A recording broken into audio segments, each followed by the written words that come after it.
حضرت سعد بن معاذ رضی اللہ تعالیٰ عنہ 30 سال کی عمر میں تھے جب مسلمان ہوئے، 36 سال کی عمر میں فوت ہو گئے۔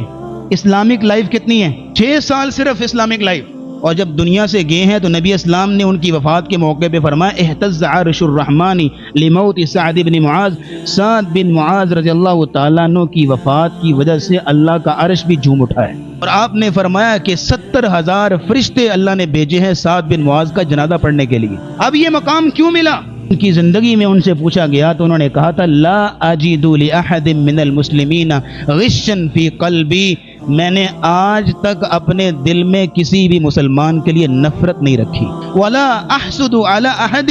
علی خیر اعطاہ اللہ ایاہ، اور میں نے کسی مسلمان کو جو خیر ملی ہوئی ہے اللہ کی طرف سے میں نے آج تک اس پہ حسد نہیں کیا، شاید اس وجہ سے اللہ نے دنیا میں ہی ان کو جنت کی بشارت عطا کر دی تھی۔ یہ مقام ملا۔ امام ابن قیم رحمہ اللہ کی بات کر لیجئے، انہوں نے اپنی زندگی کا ارادہ بنا لیا، انہوں نے کہا کل الناس فی حل منی، میں نے ہر بندے کو معاف کر دیا، میں کسی کا کوئی کینہ بغض اپنے دل میں نہیں رکھنا چاہتا، ہر شخص کو معاف کر دیا۔ اب اس کا تقاضا یہ تھا کہ پھر ہر شخص کو معاف کرتے۔ وہ بندہ جو اس شہر میں سب سے زیادہ ان کا مخالف تھا، سب سے زیادہ ان کے خلاف سازشیں کرتا تھا، اب حق تو یہ ہے کہ پھر سب سے پہلے اس کو معاف کیا جائے، اخلاق کا تقاضا تو یہ ہے۔ وہ جب فوت ہوا تو اس کے گھر میں گئے، ان کے گھر والوں کو جا کے ضمانت دی اور کہا کہ ہر ماہ اتنا راشن میں تمہارے گھر میں پہنچاؤں گا، کسی چیز کی ضرورت ہو تو مجھ سے آ کے لے لیں۔